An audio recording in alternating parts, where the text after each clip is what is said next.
ದೇವರ ವಾಕ್ಯದಲ್ಲಿ ಇವತ್ತು ನಾವು ಕಾಣುವಾಗ ಅದೇ ರೋಮಾಪುರದ ಪತ್ರಿಕೆಯಲ್ಲಿ ಭಕ್ತನಾಗಿರುವಂಥ ಪೌಲನು ಹೇಳುವಂಥ ಒಂದು ಮಾತು ಅಲ್ಲಿ ನಾವು ನೋಡುತ್ತೇವೆ.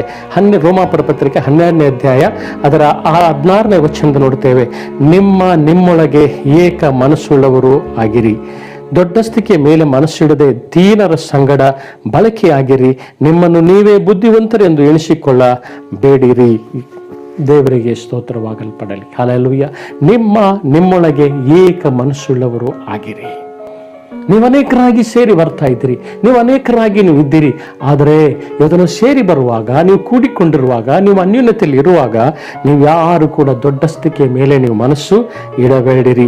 ದೀನರ ಸಂಗಡ ನೀವು ಒಂದಾಗಿದ್ದುಕೊಂಡು ನಿಮ್ಮನ್ನು ನೀವೇ ಬುದ್ಧಿವಂತರೆಂಬುದಾಗಿ ನೀವು ಎಣಿಸಿಕೊಳ್ಳದೆ ನಿಮ್ಮೊಳಗೆ ಏಕ ಮನಸ್ಸುಳ್ಳವರು ಆಗಿರಿ. ಹಲ್ಲೆಲೂಯಾ. ನಿಮ್ಮೊಳಗೆ ನೀವು ಏಕ ಮನಸ್ಸುಳ್ಳವರು ನೀವು ಆಗಿರಿ. ನೀವು ಇವತ್ತು ಅನೇಕರಾಗಿದ್ದೀರಿ. ಇವತ್ತು ನಿಮ್ಮಲ್ಲಿ ಒಂದೇ ಮನಸ್ಸು, ನಿಮ್ಮಲ್ಲಿ ಒಂದು ಐಕ್ಯತೆಯ ಮನಸ್ಸು, ನಿಮ್ಮಲ್ಲಿರುವಂಥ ನೂತನ ಮನಸ್ಸು ಅದು ಹೊಂದಿಕೊಂಡವರಾಗಿ ನೀವಿರುವುದಕ್ಕೋಸ್ಕರವಾಗಿ ಭಕ್ತನಾಗಿರುವಂಥ ಪೌಲನು ರೋಮಾಪುರದಲ್ಲಿರುವಂಥ ವಿಶ್ವಾಸಿಗಳಿಗೆ ಆತನು ಎಚ್ಚರಿಸುವನಾಗಿದ್ದಾನೆ. ನಿಮ್ಮೊಳಗೆ ಏಕ ಮನಸ್ಸು ಇರಲಿ, ನಿಮ್ಮಲ್ಲಿ ಒಂದು ಐಕ್ಯತೆ ಇರಲಿ. ನಿಮ್ಮ ಮನಸ್ಸುಗಳು ಇವತ್ತು ಎದುರಿಗೆ ಒಂದು, ಹಿಂದೆ ಒಂದು, ನಂತರ ಒಂದು, ಅಥವಾ ಒಬ್ಬರಿಗಾಗಿರುವಾಗ ಯೋಚಿಸುವಂಥದ್ದೊಂದು, ಸಭೆಗಳಲ್ಲಿ ಸೇರಿ ಬರುವಾಗ ಒಂದು ಅಲ್ಲ. ನಿಮ್ಮ ಮನಸ್ಸು ಒಂದೇ ಆಗಿರಲಿ ಎಂಬುದಾಗಿ ದೇವರು ಆತನು ಬಯಸ್ತಾನೆ. ನಿಮ್ಮೊಳಗೆ ಏಕ ಮನಸ್ಸು ಇರಲಿ. ಅದನ್ನೇ ದೇವರ ವಾಕ್ಯದಲ್ಲಿ ನಾವು ಕಾಣ್ತೇವೆ.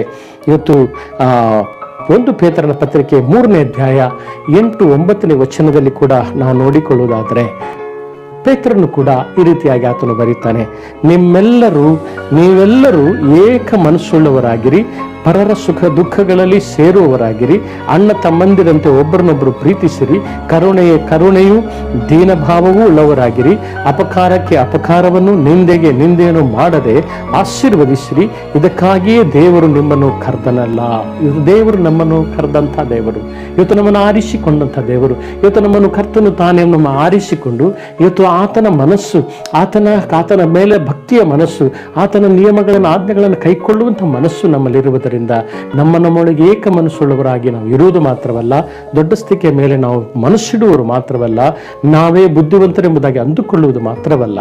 ದೇವರ ವಾಕ್ಯದಲ್ಲಿ ನೋಡುತ್ತೇವೆ, ನಾವೆಲ್ಲರೂ ಏಕ ಮನಸ್ಸುಳ್ಳವರಾಗಿ ಪರರ ಸುಖ ದುಃಖಗಳಲ್ಲಿ ಇವತ್ತು ನಾವು ಸೇರುತ್ತಾ, ಅಣ್ಣ ತಮ್ಮಂದಿರೋಪಾದಿಯಲ್ಲಿ ನಾವು ಒಬ್ಬರನ್ನೊಬ್ಬರು ಪ್ರೀತಿಸುತ್ತಾ, ನಾವು ಕರುಣೆಯನ್ನು ದೀನ ಭಾವವನ್ನು ತೋರಿಸುತ್ತಾ ನಾವು ಯಾವತ್ತೂ ಇರುವವರಾಗಿರಬೇಕು. ಯಾವ ಕಾರಣಕ್ಕೂ ದೇವರ ಮಕ್ಕಳಾಗಿರುವಂಥ ನಾವು ವಾಕ್ಯದಲ್ಲಿ ನೋಡುತ್ತೇವೆ, ಅಪಕಾರಕ್ಕೆ ಯಾವತ್ತೂ ನಾವು ಯಾರಿಗೂ ಅಪಕಾರವನ್ನು ಮಾಡಬಾರದು.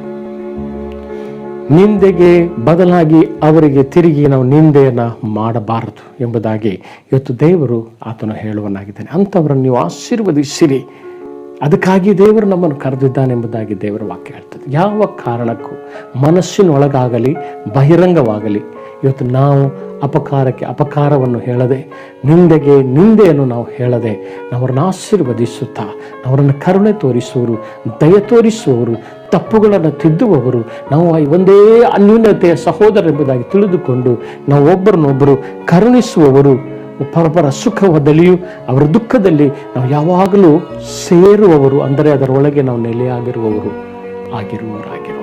ಅಳುವವರ ಸಂಗಡ ನೀವು ಅಳುವಿರಿ, ನಗುವವರ ಸಂಗಡ ನೀವು ನಗಿರಿ ಎಂಬುದಾಗಿ ದೇವರು ಹೇಳ್ತಾರೆ.